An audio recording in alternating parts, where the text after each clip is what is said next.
नमस्कार। Panchayat ground zero से संजय सिंह।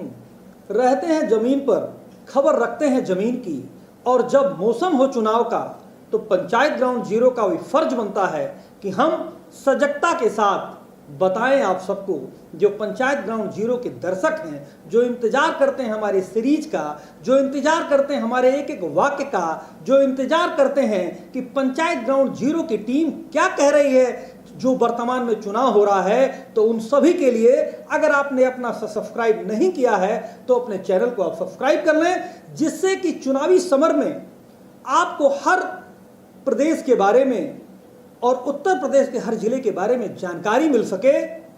तो ज़्यादा समय व्यतीत न करते हुए अपने मुद्दे पे आते हैं, और आते हैं उत्तर प्रदेश में। और उत्तर प्रदेश जो बहुत बड़ा राज्य है,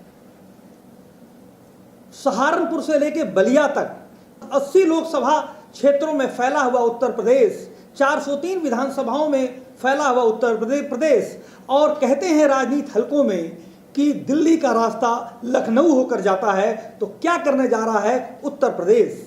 पहले चरण में उत्तर प्रदेश में चुनाव होने जा रहा है सहारनपुर में, मुजफ्फरनगर में, कैराना में, बिजनौर में, नगीना में और 2-3 जगह और, उसमें रामपुर भी है एक हॉट सीट।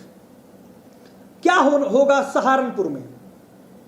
तो सहारनपुर में भारतीय जनता पार्टी से मुकाबला कांटे का है, और यहां पर भारतीय जनता पार्टी हार भी सकती है। भारतीय जनता पार्टी के जीतने के चांस सहारनपुर में 45% हैं, और 55% विपक्ष को जीतने के यहां पर चांस हैं। यहां पर इंडिया गठबंधन की अभी तक बढ़त दिख रही है।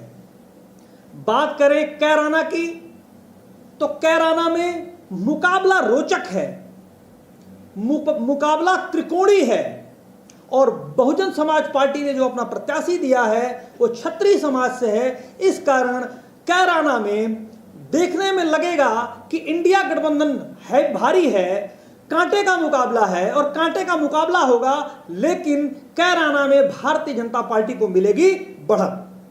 बात करें अगली सीट की, जहां का बहुत बड़ा एक माहौल तैयार किया जा रहा था, प्रधानमंत्री जी भी गए थे, मुख्यमंत्री जी भी गए थे, उस सीट का नाम है मुजफ्फरनगर, जहां पर बाल्यान जी लड़ रहे हैं, और संगीत सोम वहां पर चुनाव हारे थे।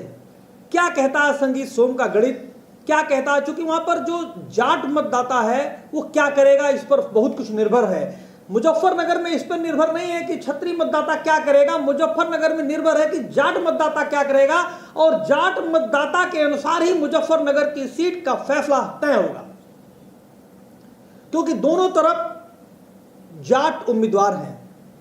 तो देखने में आता है कि मुजफ्फरनगर में भारतीय जनता पार्टी पिछड़ रही है, और केंद्रीय मंत्री का चुनाव फंसता हुआ नजर आ रहा है, और मुजफ्फरनगर में कहा जाए तो समाजवादी पार्टी को बढ़त मिलने जा रही है।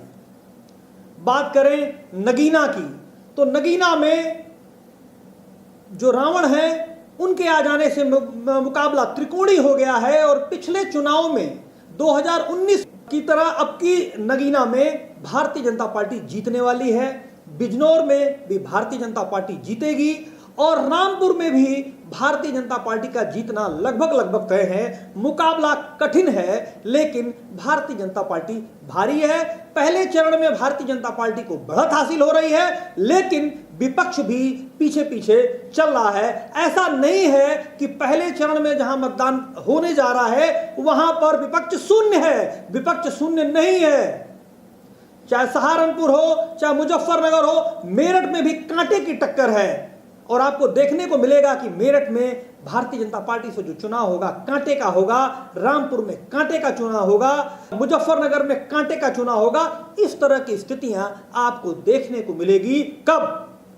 4 जून को जब परिणाम आएंगे, रिजल्ट आएगा, तब एक बार आपकी स्मृतियां ले जाएंगी कहां? पंचायत ग्राउंड जीरो की तरफ, कि जो आज हमने मिला है वो आपको दिखेगा 4 जून को कि परिणाम इसी के आसपास होंगे।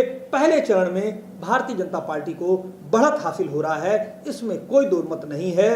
पंचायत ग्राउंड जीरो से संजय सिंह अगली बार फिर कुछ सीटों के साथ आप सबके समक्ष खड़े होंगे, आप सबके समक्ष बताएंगे कि क्या हो रहा है, और जितनी सीटें आगे हम बताएंगे आप तर्कवार देखिएगा उतना ही होगा, और अंत में बताएंगे कि उत्तर प्रदेश में क्या टैली होने जा रही भारतीय जनता पार्टी की, उत्तर प्रदेश में क्या टैली होने जा रही इंडिया गठबंधन की, उत्तर प्रदेश में बसपा कहां तक खड़ी होगी, और रालोद का जो गठबंधन भारतीय जनता पार्टी के साथ है उसका कितना लाभ हो रहा है। अभी तो नहीं दिख रहा कि रालोद का बहुत बड़ा लाभ भारतीय जनता पार्टी को मिल रहा है। अगर रालोद का बहुत बड़ा लाभ मिलता तो मुजफ्फरनगर में भारतीय जनता पार्टी की जीत सुनिश्चित होती। यहीं से नमस्कार।